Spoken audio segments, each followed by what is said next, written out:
Hello everyone, कैसे हैं आप सब। स्वागत है आपका एमके क्लासेस में। आप सबको पता है कि हमारी दो क्लासेस चल रही हैं। एक तो 10:30 बजे सुबह जो हम आपको एमसीक्यूज़ प्रोवाइड करते हैं, दूसरा शाम को 8:30 बजे एमसीक्यूज़ आपको प्रोवाइड अब हम करेंगे। ठीक है, 10:30 बजे आपको अभी जनरल अवेयरनेस सेक्शन चल रही है, जो आप काफ़ी एग्जाम्स में कहीं पे वो 40 मार्क्स की है, कहीं पे वो 30 मार्क्स की है, कहीं पर 20 मार्क्स की भी है। तो जनरल अवेयरनेस में हमने सबसे पहला टॉपिक स्टार्ट किया फिजियोग्राफी ऑफ इंडिया, यानी कि फिजिकल डिवीजन ऑफ इंडिया। और 8:30 बजे आपको पता आपको डिफरेंट लेक्चर्स मिलते हैं। साइंस पर भी आपको लेक्चर मिला होगा, ठीक है, 2 दिन पहले। तो साइंस पर जो लेक्चर है हम 8:30 बजे अब वो कवर करेंगे आज। देखिए, जनरल अवेयरनेस सेक्शन और बाकी अगर सब्जेक्ट्स की बात की जाए वो आपके कवर हम एमसीक्यूज़ के थ्रू करवा देंगे।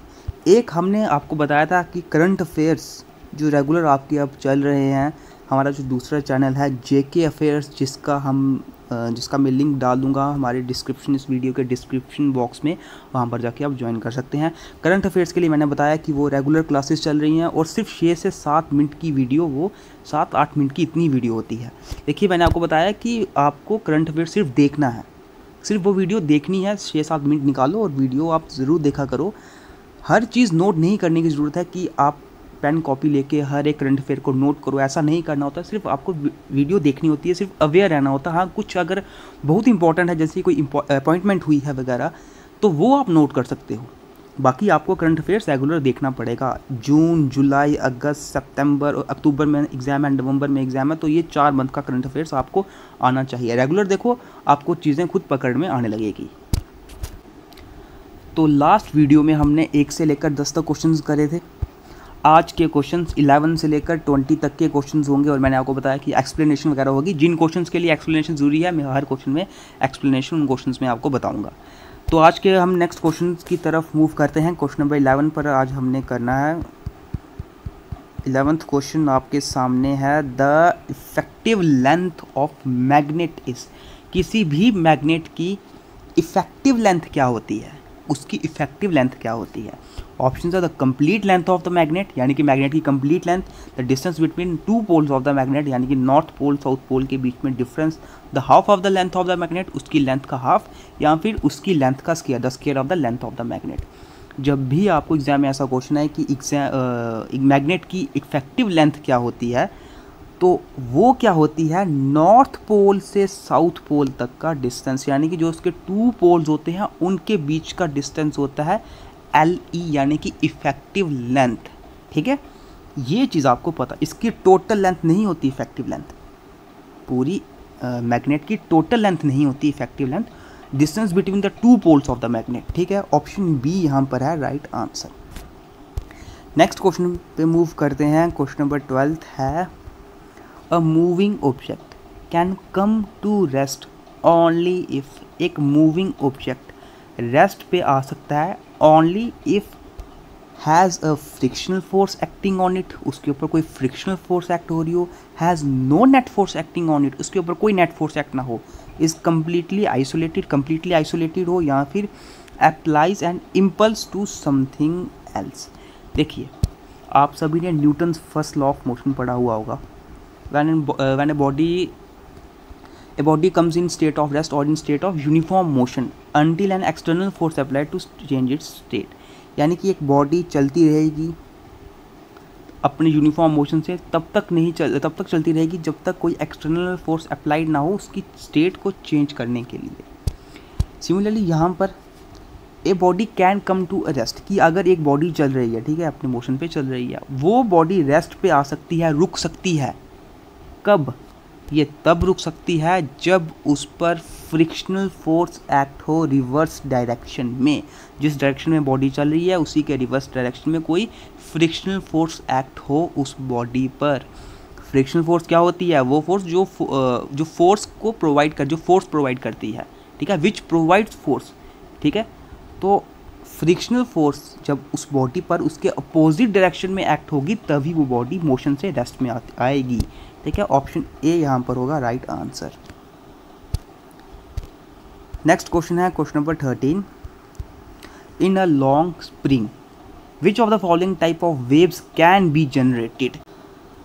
देखिए, अगर मैं यहाँ पर एक स्प्रिंग बनाऊँ, एक लॉन्ग स्प्रिंग है यहाँ पर, ठीक है। इस लॉन्ग स्प्रिंग में कौन सी टाइप ऑफ वेव्स जनरेट होती है? Option longitudinal only, transverse only, both longitudinal and transverse, या फिर इलेक्ट्रोमैग्नेटिक ओनली। वेव्स की अगर मैं बात करता हूँ, वेव्स होती हैं दो टाइप्स की। एक होती है इलेक्ट्रोमैग्नेटिक वेव्स, जिस पर आप सभी ने 12th में यूनिट पढ़ा हुआ होगा, और एक होती है मैकेनिकल वेव्स, ठीक है। इलेक्ट्रोमैग्नेटिक वेव्स को हम नॉन मैकेनिकल वेव्स भी बोलते हैं, ओके। दो टाइप की वेव्स होती है, electromechanical and electromagnetic and mechanical waves. और इन मैकेनिकल वेव्स में भी दो टाइप्स आती है, ट्रांसवर्स एंड लॉन्गिट्यूडनल, ठीक है। मैकेनिकल वेव्स में भी आपने पढ़ा होगा दो टाइप्स आती है, ट्रांसवर्स एंड लॉन्गिट्यूडनल। तो यहाँ पर लॉन्गिट्यूडनल वेव्स की अगर बात की जाए, जब वाइब्रेशन प्रोड्यूस होती है उस स्प्रिंग में, अगर वो वाइब्रेशन उसी डायरेक्शन में है जिस डायरेक्शन में मोशन है, तो लॉन्गिट्यूडनल वेव्स प्रोड्यूस होती हैं। तो कौन सा ऑप्शन सही होगा? ऑप्शन ए यहाँ पर होगा राइट आंसर, ठीक है, लॉन्गिट्यूडनल वेव्स। 14th क्वेश्चन है, एट द मोमेंट, यहाँ पे है dew, dew formation starts on cold night, thus the air must lose all vapours must remain unsaturated, must get mixed up with some other vapours, या must become saturated.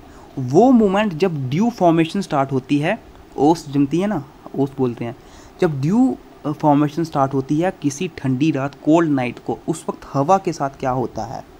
वहाँ पर हवा के साथ क्या होता है? हवा लूज ऑल वाटर वेपर्स की सारे के सारे वाटर वेपर्स लूज कर देती है, अनसैचुरेटेड हो जाती है, must get mixed up with some other vapours, यानी कि कुछ और अदर वेपर्स के साथ मिक्सड अप हो जाती है, या फिर सैचुरेटेड हो जाती है। देखिए, हवा वाटर वेपर्स लूज तो करती है लेकिन सारे लूज नहीं करती। यहाँ पर राइट आंसर होगा मस्ट बिकम सैचुरेटेड, वो सैचुरेट हो जाती है, ठीक है। एट द मोमेंट जब ड्यू फॉर्मेशन होती है कोल्ड नाइट पर, the air must become saturated, option D होगा यहाँ पर राइट आंसर। 15th क्वेश्चन आपके सामने, sudden fall of atmospheric pressure in a large amount indicates, atmospheric pressure पर बिल्कुल एक सडन फॉल हो जाए लार्ज अमाउंट में, यानी कि एटमॉस्फेरिक प्रेशर है बिल्कुल एक सडन फॉल हो जाए लार्ज अमाउंट में, ये क्या इंडिकेट करता है? स्टॉर्म, रेन, फेयर वेदर, या फिर कोल्ड वेव्स। जब भी एटमॉस्फेरिक प्रेशर में एक सडन फॉल आ जाता है, बिल्कुल एक गिरावट आ जाती है, वो भी लार्ज अमाउंट में, तो उस वक्त वो इंडिकेट करता है स्टॉर्म, ठीक है, तूफान को इंडिकेट करता है। ऑप्शन ए यहाँ पर होगा right answer. 16th question, when a sound wave goes from one medium to another, quantity that remains unchanged is, जब भी साउंड वेव एक मीडियम से दूसरे मीडियम में जाती है, तो वह क्वांटिटी जो बिल्कुल भी चेंज नहीं होती साउंड वेव की, वह कौन सी है? फ्रीक्वेंसी है, एम्पलीट्यूड है, वेवलेंथ है, या स्पीड है? देखिए, जब भी साउंड वेव अगर रेयर मीडियम से डेंसर मीडियम, या फिर डेंसर मीडियम से रेयर मीडियम कहीं भी जाती है, उसका एम्पलीट्यूड चेंज हो सकता है, उसकी वेवलेंथ चेंज हो सकती है, उसकी स्पीड भी चेंज हो सकती है, लेकिन उसकी फ्रीक्वेंसी कभी भी चेंज नहीं होगी।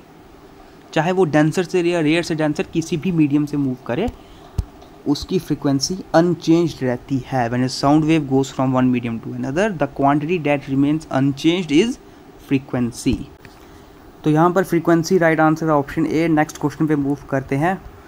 Eco is a type of, देखिए इको क्या है? रिफ्लेक्टेड साउंड है, रिफ्रैक्टेड साउंड है, नाइदर रिफ्लेक्टेड नॉर रिफ्रैक्टेड, या फिर नन ऑफ दीज। इको के आपने बारे में सुना होगा सभी ने, जब हमारी साउंड टकरा कर वापस आती है हमें सुनाई देती है, वो एको हम उसको बोलते हैं। एको के लिए देखिए, अगर कोई साउंड निकल रही है और ऑब्जर्वर है यहाँ पर, उनके बीच का डिस्टेंस अबाउट 16.6 मीटर से ज़्यादा होना चाहिए, तो हम इसको अप्रॉक्सीमेटली 17 मीटर तक मान के चलते हैं, तभी जाकर साउंड रिफ्लेक्ट होती है। तो ये आप इसका answer option A reflected sound है, लेकिन अबाउट 17 मीटर तक का डिस्टेंस होना चाहिए अगर हम उसे एको की फॉर्म में सुनते हैं। तो ऑप्शन ए यहाँ पर है right answer, reflected sound. Okay, next question है question number 18। A vibrating body, एक वाइब्रेट करती हुई body will always produce sound, हमेशा साउंड प्रोड्यूस करती है। मे और may not produce sound if the amplitude of vibration is zero, कि sound produce कर भी सकती है, नहीं प्रोड्यूस कर सकती है, वो वाइब्रेशन के एम्पलीट्यूड पर होगा कि कहीं वो ज़ीरो तो नहीं है। Will produce sound which depends on frequency, sound produce करेगी जो फ्रीक्वेंसी पर डिपेंड करेगा, या फिर नन ऑफ द अबव। देखिए ये आपको पता होगा कि साउंड प्रोड्यूस ही तब होती है जब वाइब्रेशन होती है किसी बॉडी में, जब वाइब्रेशन होती है तभी साउंड प्रोड्यूस होती है। लेकिन वो साउंड हमें सुनाई देती है कि नहीं, वो डिपेंड करता है फ्रीक्वेंसी पे, उस साउंड की फ्रीक्वेंसी पे। ऐसे तो हर एक वाइब्रेटिंग बॉडी साउंड प्रोड्यूस करती है, लेकिन वो साउंड हमें सुनाई देती है कि नहीं, वो डिपेंड करता है फ्रीक्वेंसी पे। तो इसका राइट आंसर है option C, will produce sound, sound तो प्रोड्यूस करेगा, विच डिपेंड अपॉन फ्रीक्वेंसी, जो फ्रीक्वेंसी पे डिपेंड करेगा। एक वाइब्रेटिंग बॉडी साउंड तो प्रोड्यूस करेगी, लेकिन हमें सुनाई देगी कि नहीं, वो फ्रीक्वेंसी पे डिपेंड होगा। ऑप्शन सी यहाँ पर होगा right answer. 19th question, which of the following is a rich source of energy, इनमें से क्या एनर्जी का रिच सोर्स है? ऑप्शंस है प्रोटीन, लिपिड, कार्बोहाइड्रेट या फिर विटामिन। तो एनर्जी का रिच सोर्स क्या है इसमें से? Option C, carbohydrate. Carbohydrate is a rich source of energy. ठीक है, ऑप्शन सी यहाँ पर है राइट आंसर। 20th क्वेश्चन बिल्कुल सिंपल क्वेश्चन है। In normal adult human what is the rate of heart beat per minute. एक normal adult human की अगर हम बात करते हैं तो उसका हार्ट बीट मतलब कि हर मिनट में उसका हार्ट कितनी बार धड़कता है, उसका दिल कितनी बार धड़कता है, हार्ट बीट क्या है उसकी पर मिनट। 60 to 70, 70 to 75, 80 to 90 या फिर 90 to 100। काफ़ी बार शायद ये आप सबको पता होगा 70 to 75 के बीच में रहता है एक नॉर्मल एडल्ट ह्यूमन का heart beat per minute. Option B यहाँ पर होगा राइट आंसर। ओके, तो इसी के साथ दोस्तों हमारे आज के नेक्स्ट 10 क्वेश्चंस 11 से 20 तक के कंप्लीट होते हैं। हमारी तरफ से कोशिश रहेगी कि 200 आपको MCQs हम ये पूरी सीरीज़ प्रोवाइड करें, और इसके बाद बिल्कुल भी आपको साइंस की तरफ से, मतलब साइंस के लेक्चर की तरफ से हमारा MCQs पूरा कवर हो, और जो भी 10 मार्क्स का 20 मार्क्स का जितना भी साइंस पोर्शन आपका वो आपका कवर हो जाए। तो ये सब प्रीवियस ईयर वाले एग्ज़ाम्स ही है, एग्ज़ाम क्वेश्चंस ही हैं दोस्तों, आपके लिए काफ़ी ज़्यादा इंपॉर्टेंट है। तो आप बस अब लेक्चर्स को रिवाइज़ करना भी स्टार्ट कर दीजिए। वो लोग जिन्होंने पहले का पढ़ लिया वो अब रिवाइज़ कर सकते हैं काफ़ी अच्छी तरह से, काफ़ी ज़्यादा टाइम है। और वो लोग जिन्होंने कुछ भी नहीं पढ़ा है वो भी अब आराम से पढ़ सकते हैं, क्योंकि अब आपके लिए 4 से 5 मंथ का गैप है एग्ज़ाम्स के लिए। ठीक है, तो लेक्चर्स को देखना शुरू कर दीजिए, MCQs भी देखिए पर लेक्चर्स भी देखिए। तो मिलते हैं फिर आपसे अब नेक्स्ट वीडियो में, जिसमें हम MCQs का नेक्स्ट पार्ट यानी कि 21 से लेकर 30 तक के क्वेश्चंस कवर करेंगे।